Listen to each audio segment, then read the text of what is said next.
வணக்கம், welcome to healthy cook.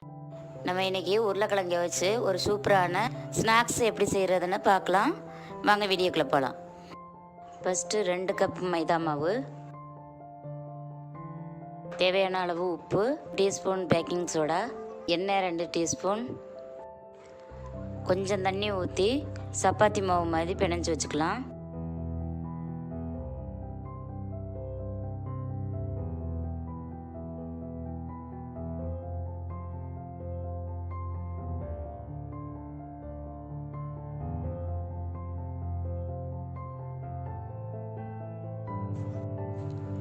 இப்போ இதை பிணைஞ்ச மாவை வந்து ஒரு 30 நிமிஷம் அப்படியே வச்சுருங்க.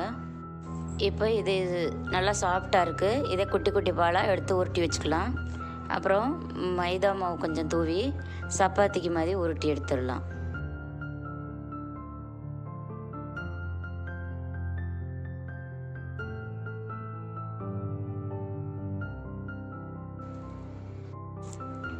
இப்போ இதை அப்படியே தோசைக்கல்லில் எண்ணெய்லாம் போடாமல் அப்படியே போட்டு வறுத்து எடுத்துடலாம். 2 சைடும் நல்லா பெரட்டி போட்டு வேக வச்சு எடுத்துடலாம்.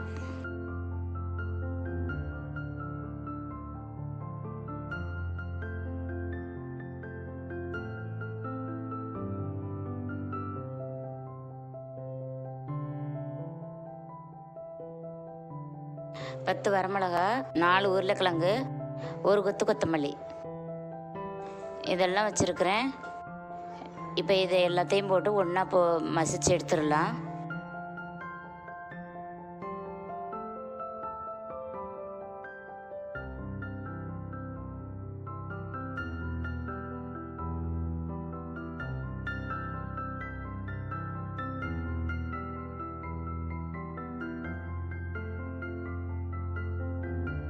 இப்போ தேவையான அளவு உப்பு சேர்த்துக்கலாம். இப்போ இந்த மசாலா ரெடி ஆயிடுச்சு. இப்போ அடுப்பில் 2 டேபிள் ஸ்பூன் வெண்ணெய் விட்டுருக்குறேன். வெண்ணெய் விட்டதுக்கப்புறம் 2 டீஸ்பூன் மைதா,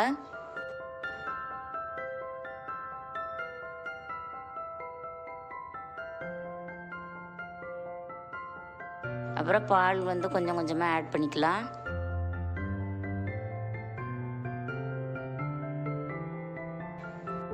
இப்போ இது நல்லா பேஸ்ட் மாதிரி வந்துடுச்சு. இது வந்து ஒரு ஓரமாக எடுத்து வச்சுக்கலாம். இப்போ அந்த சப்பாத்தியில் 1 டீஸ்பூன் டொமேட்டோ சாஸ், அப்புறம் நம்ம பண்ண ஒயிட் கலர் பேஸ்ட், அப்புறம் அந்த மசாலா, மறுபடியும் கொஞ்சம் டொமேட்டோ சாஸ், வரமிளகா கொஞ்சம் நுணுக்கி வச்சுருக்கேன், அதில் கொஞ்சம் சேர்த்துக்கலாம். இப்போ இதை நல்லா நீட்டாக மடித்து எடுத்து வச்சிடலாம்.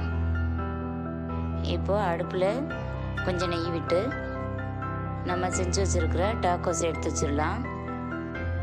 இப்போ நல்லா இதை திருப்பி போட்டு வேக வைங்க. டேஸ்டியான ஒரு ஈவினிங் ஸ்நாக்ஸ் ரெடி.